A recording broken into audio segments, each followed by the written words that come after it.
Welcome to the Vocal Lab podcast with your hosts Shelby Rollins and Jason Catron, bringing you the best from the music industry.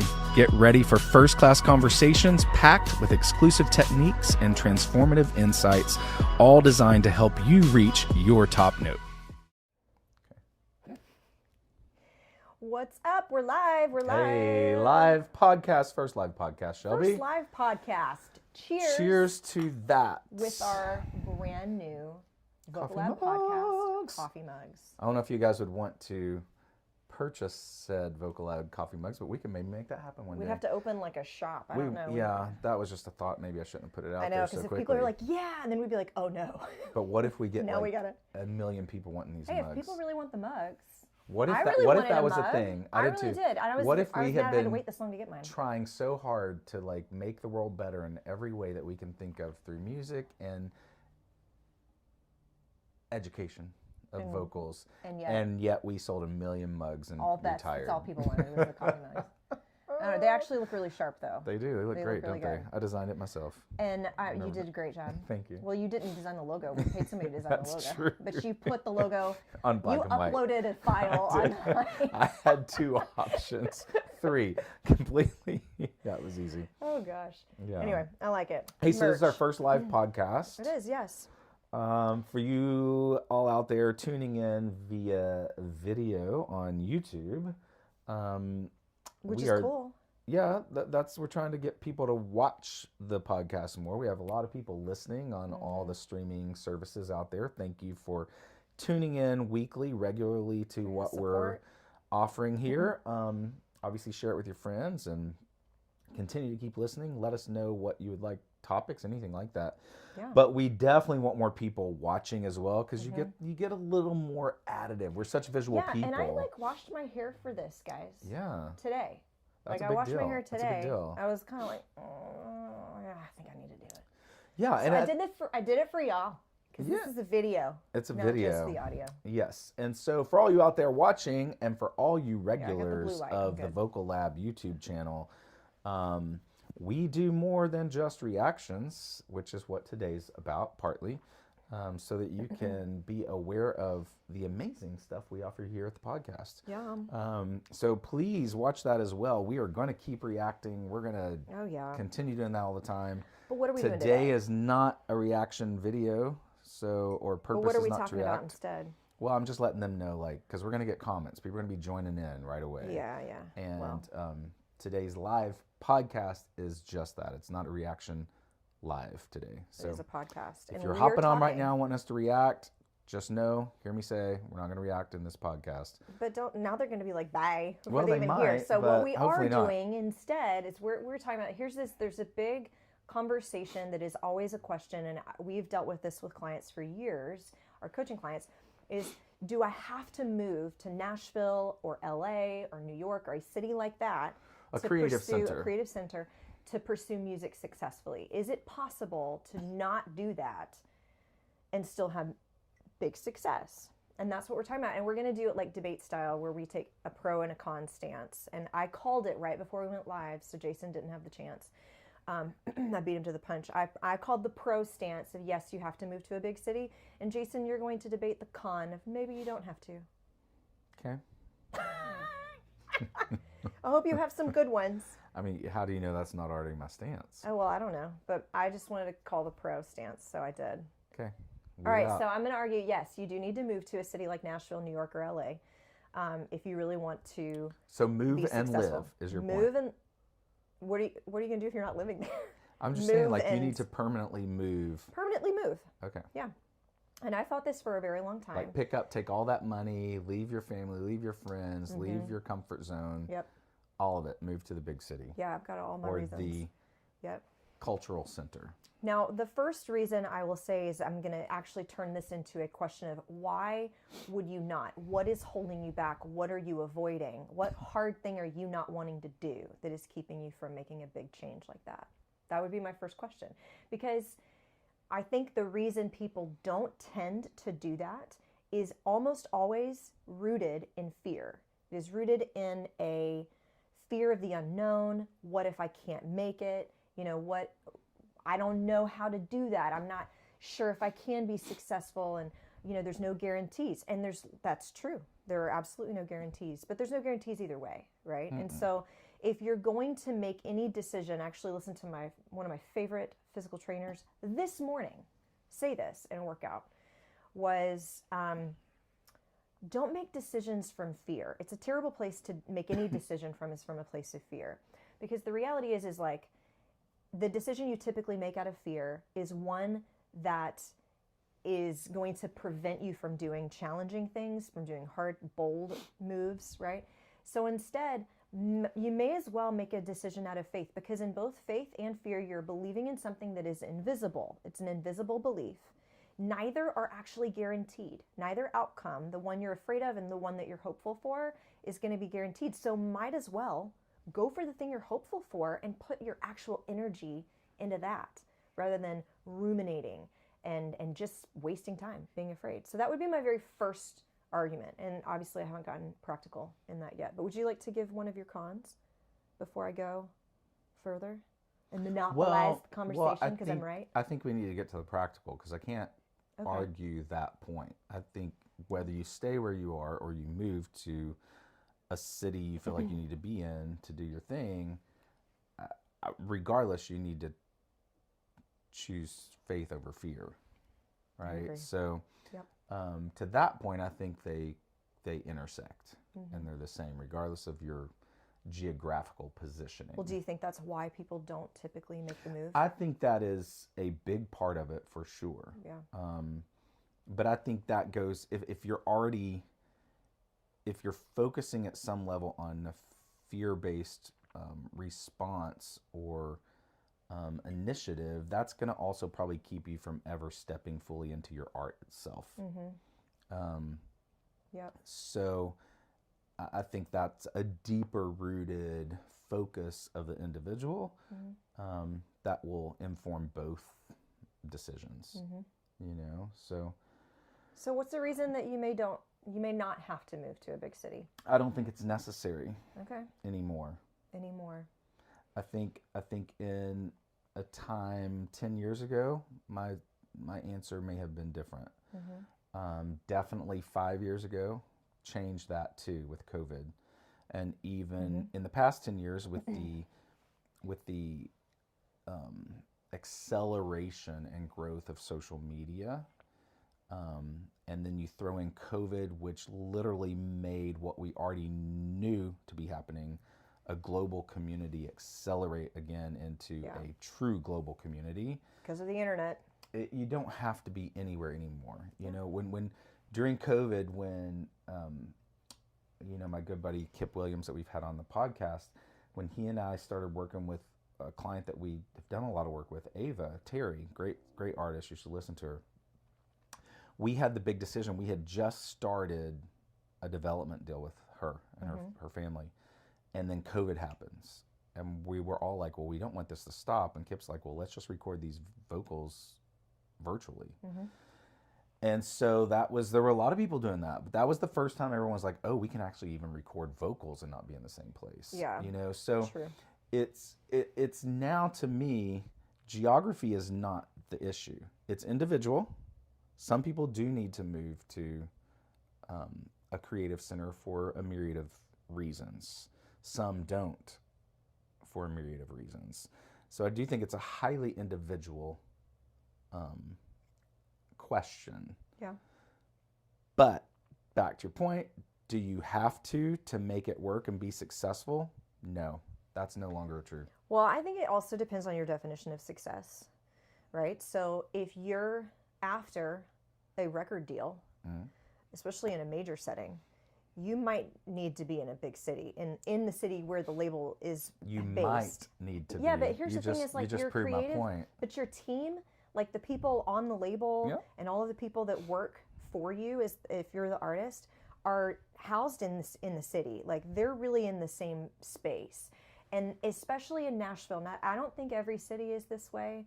I don't think New York is as much this way, but Nashville is such a collaborative space. It's such a community type of city where I remember, we were talking about this earlier today.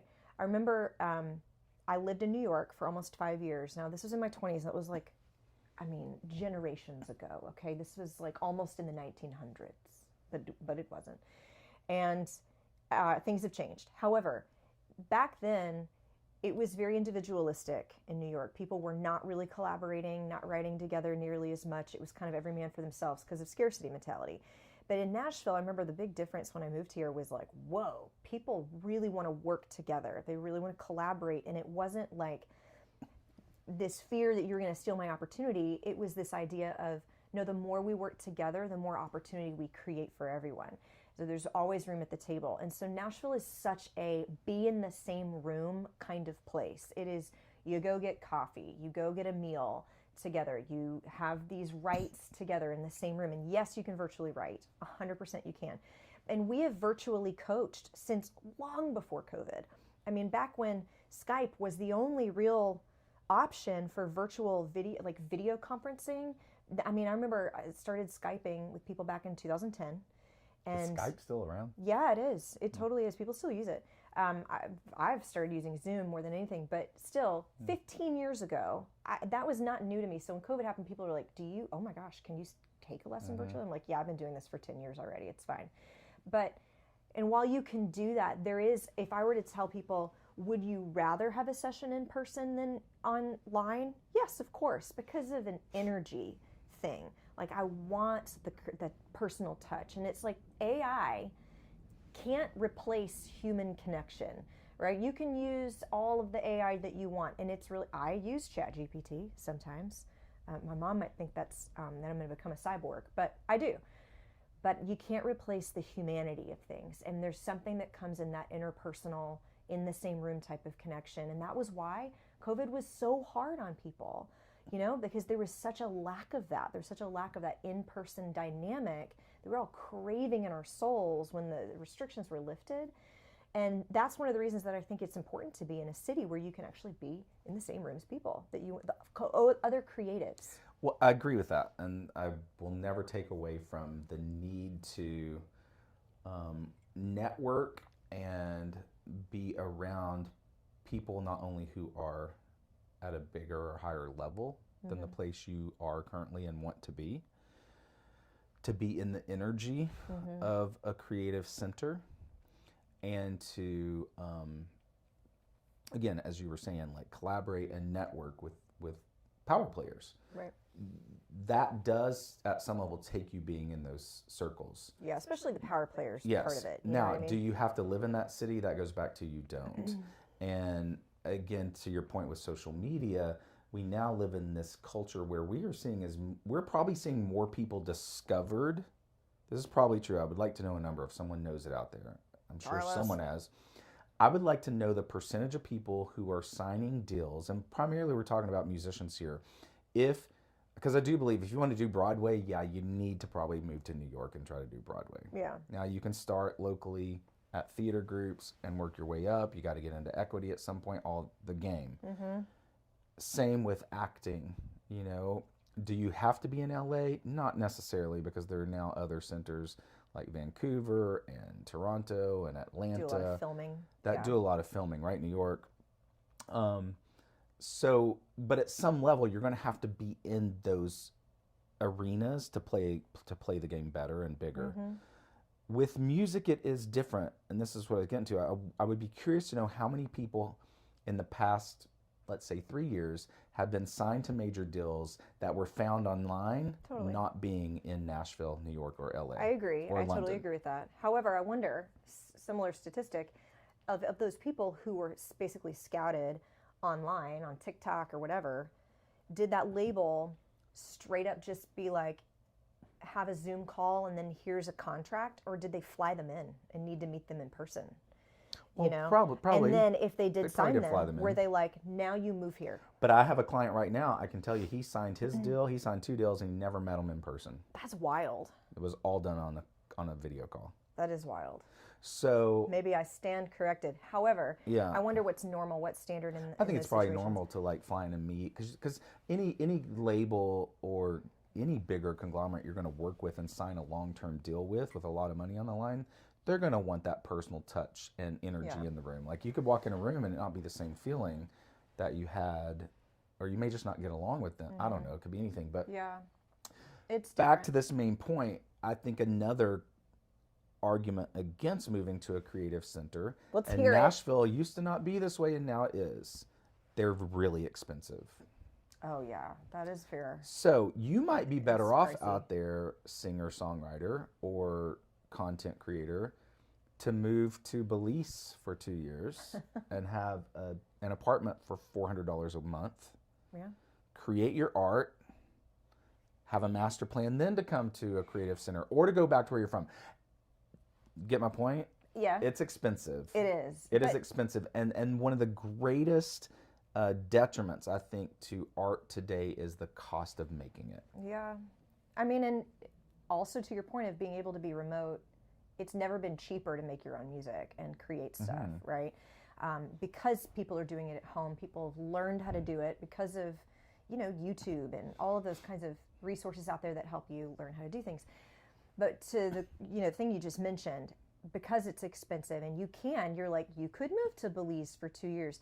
And the moment you said for 2 years, it made me go, okay, so then wait, does that mean that the long game is to ultimately move to a creative center? Because, well, you said maybe go back to your hometown. I think it depends on your end game, your goal. And also, you said if somebody wants to be on Broadway, then spend some time in your community theater, like building up your skill set and having experience on stage and those kinds of things, and branching out a little bit in your local community before you ultimately move to New York to pursue Broadway. Yeah. And similarly, while I agree that music is different and that it's not, ultimately success is not on Broadway in a very specific location like it is in New York for theater, for music, when it comes to that, it's because it's just I'm listening to it versus I have to go to a theater, buy tickets, and be in a physical space and watch you on stage, right? Singers tour, and they can be anywhere and everywhere. But at the same time, a lot of the strategy can be in living somewhere where it's less expensive and you have maybe better connections, better opportunities to get some things done and build an audience and all that kind of stuff creatively, and be in the same room as your local creatives, right? Because you obviously can do that in your local environment. Now, some people live in very, very small rural communities where there's really not a thriving creative scene at all. And so it might be that the next step is to move to a more metropolis location within your own state. And then the next step might be to make the move. Because here's the thing for me that I think is still true today, and it may not be forever, but it's still true today, is that the best players, producers, professionals are in those cities. So if you ultimately want to hone your craft to the next level, to the most professional level, then you have to be around people who are better than you, who are more advanced in their field and all of that. And that, I do believe, does ultimately come down to being in a space where you're really challenged. You don't want to be the big fish in a small pond forever. You're never going to get better than that. And so if you really want to get to be at the top of your game, then you need to challenge yourself to go somewhere that's uncomfortable, maybe. And again, I always then will come back to, why wouldn't you? What is your motivation for not moving? Is it comfort zone? Is it financial? And not that those things are not important. However, I do think that it's important to always be taking yourself to your own personal edge and challenge that thing and be like, well, what's really inside of me? What do I want ultimately? It is a really interesting point, because I used to, for the past, with the coaching side of what I do, early years of doing that, I was very adamant about you have to be in a creative center to really do your thing. And not kidding, over the past 5 years, I've changed my tune on that. And I do see it as so individual. Yeah. Because, another artist I work with right now that I won't name, I've encouraged them, based upon decisions they were making, to go back home and build out from there, because it was the best decision for them personally. Yeah. Creative centers can also eat the artist alive. Totally. And I we've saw seen that it in New York happen a lot. I see it all the time in Yeah. LA. Yeah. Not as much here in Nashville, because it's a little more family centered and Yeah. but that's changing quickly too. This Yeah. city is changing really quickly. So this does presuppose certain things about somebody's strength of character, their mental health. Absolutely does Yeah. that. Like how Their mature financial are you? stability, Right. their long-term and short-term goals and plans. Yeah. That's what I was saying. Like maybe you do go somewhere for a couple years, or maybe you stay home for a couple years. Cut your teeth. Yeah, or maybe you come here for a couple years or to one of these centers and then go back. I think the biggest to Vanessa's point, not to cut you off. I think the biggest takeaway from my side of the table is, again, it's not about where you are as much as who you know and how your individual personality moves, evolves, adapts, and functions inside of that ecosphere. Yes. Because if you are a person if you have a personality like me that is okay to walk into any room and meet people and connect and network, be in a creative center. Yeah. You're going to thrive there. If you're a person who just wants to sit in your apartment and write and you're afraid of people, yeah, you need to push yourself out, but are you going to do that? Most are not. Yeah. And so maybe you are better off building your thing. Maybe you're going to go faster if you stay where you are and build through that plan and make frequent trips and connect and meet people in a more comfortable way for you. Yeah. Does that make sense? Yeah, it does. That's why it's so individual. And I do think that like maybe one of the most critical variables in this is if somebody is willing to grow up and doing something that challenges your formative years, as great as those can be, or for some people difficult as some of those things can be. Are you willing to grow up, to be financially independent? I like that. And all of that kind of stuff. So maybe it's not going to a big city, but it needs to be, move out of your parents' house if you're 18 or older. Like, do something that is challenging you in some kind of way, because it's probably in that you will then discover whether or not you're falling on one side of this argument or the other. Yeah, You know what I mean? I think you just answered the whole big question. Yeah. It's not so much about, I think the things we've kind of brought up are all important. Yeah. I think they can become distractions or secondary situations to the main thing, which is you got to grow up before you blow up. And we've seen too many people who have blown up young that have reckless lives. Right. We've seen too many people who've moved to these places too young before they've grown up, and they've destroyed their lives. For sure. And if you're really serious about your art and the success and your mission, your passion, and your purpose on this planet, grow up before you blow up. Figure out these plans. Have a plan. And then you'll figure out which you are, because I think we're both right. We're both right. I think you're right. We're both right. We're both right. Isn't that always the case, though, Shelby? That was the main point of this podcast. We are both right. Self-aggrandizing. Always. But no, I think it's true. Fun. I think it's right. Like, I think I won. You do. No, I think I won. I won, or we tied. But you gotta do something to help you become self-aware enough to know if you're mature enough to be making those types of decisions at all. And then once you get that kind of self-awareness that only comes through the hard knock life of maturing, then you have the clarity and the discernment to make the right decision for you. Yeah. Grow up before you blow up. I like this debate style. We'll have to do this again. Maybe that's the title of this episode. Grow up before you blow up. Yeah. All right. Speaking of, we're going to go do some blow. No, I'm kidding. Why did I just say that? I don't know. I've never done that in my life. Off the cuff. I've never like, done that in my life. Gosh. All right. I can't take you anywhere. Thanks for tuning in to our first live podcast. Yes. Hope you guys enjoyed this. Drop some Watch the podcast. About what you want us to talk about next time. Tune into those reactions. Every Friday we drop a podcast. Every Monday a reaction. And we love having you guys along for the journey. Until next time. Crack is whack. We are the Vocal Lab Collective. See you later. I kind of combine the podcast and the reaction. Thanks for tuning in to the Vocal Lab Podcast. Ready to join the top ranks of the music industry? Don't forget to follow and subscribe for more first-class conversations that make the extraordinary your new ordinary. Until next time, keep striving for your top note.